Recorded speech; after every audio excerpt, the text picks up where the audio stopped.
Hey everybody, Shiv here.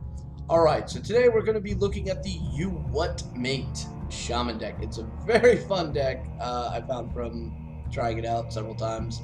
And it's using some cards, that are kind of cool seeing coming back into flavor and some new stuff we've seen out of Blackrock Mountain. And it's using it in a very interesting way. So let's kind of get into this.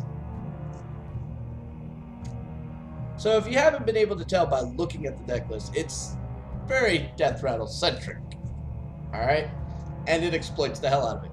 Now this opening here, I kind of wanted to try to go for something lower drop, but at the same time, I really wanted to keep Piloted Shredder, but without the coin, it didn't really make much sense, but I was being silly anyway, and I was arguing with myself, but I opted to keep it. And then I cried. Oh god, 5, 4, and a 5 for an opening hand is a horrible hand. But we're rewarded with a Nerubian egg. And a second Nerubian egg. So the eggs are going to come out. And this is pretty much going to say, nah, you're going to hold up on those AoEs, right? In theory, that's their best use against Paladin. So he's just going to token up, which our top deck says, hey, Acolyte of Pain plus token equals card draw for days. And we're kind of want to go for that, because if he survives, boom, we may get a healing totem and thus more value out of it. Yeah, the Paladin wasn't having any of that shit. He said, nah, fuck that. No. I see that coming. No. So he gets rid of it. And we're like, alright, cool. We take a damage too. So it's time for that Shredder we held on to at the beginning of the game, which is kind of cool because we really didn't have anything else to fill out the curve. So in that way, that wasn't a horrible thing.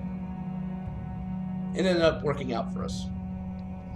So now he's got to make the decision of how he wants to do this. Now, personally, what he did, I totally did not expect. Because this made absolutely no sense to me. It's like, who the fuck runs this in Paladin? But later on, when you see other things that he's running, it starts making a little bit more sense. Alright? So, bad situation. If I play anything, it's going to die. So, fuck it. Let's exploit this situation and put out even more Death Rattles that are going to summon something else. And we get 10 damage on the board.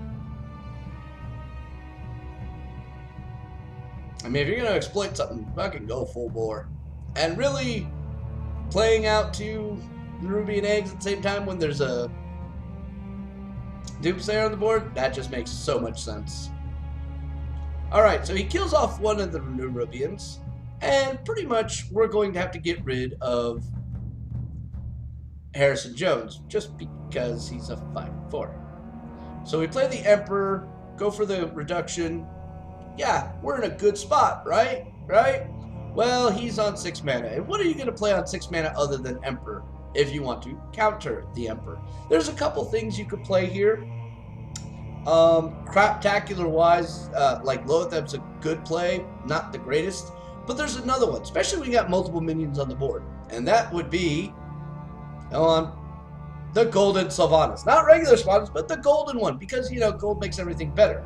But, oh, wait a minute, we've already got reduction, and we're going to play it and deny your ability to really hurt us much. Now, you'll notice that we top deck a Kel'Thuzad.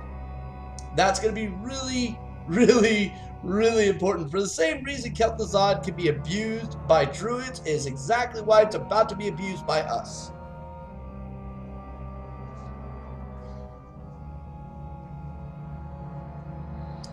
So he's looking at this and he's trying to figure out what exactly the best play was.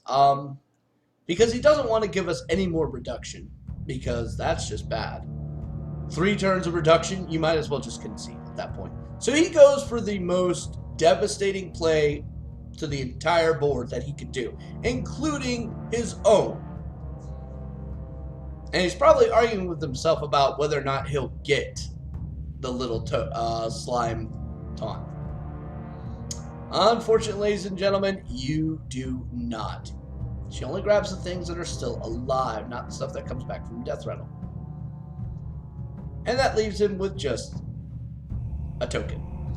So we opt here to rebuild our board with some pretty strong and reduced cost minions. And we're going to deny his token, because we're just all about controlling board at this point. And he brings out his own Emperor. And we're okay with this. We have several options to deal with it. We take the more get fucked option, just because we're dicks like that.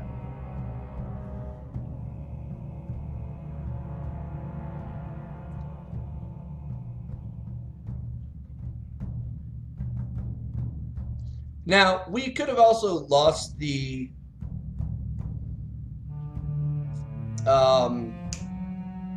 Sludge Belcher, which would have been a more impactful play. We would have actually had a full 7 across board, but it wouldn't have mattered either way. Yeah, now you're starting to understand this guy pretty much had like every dragon and a bunch of other stuff in a deck. Like he's prepping for these things to come out. And as a shaman, we always have the perfect answer for big ass minions. And now he's blown his load, has no hand advantage, and we can pretty much just gingerly walk across and just slap him in the face for a few turns. But you know, RNG does favor the bold. Oh my god, does it favor the bold. But this is not one of those times. This is a horrible situation. He's got a 1 in 6 chance of hitting what he wants to hit. And that was not it. So we just continue denying board and continuing to walk across and slapping him in the face. No matter what, unless he gets a consecration right now, he has no chance in hell of winning. He plays out a token. He's thinking about playing something else, but he then realizes he's fucked. And he concedes. And that is the deck, ladies and gentlemen. It's a lot of fun.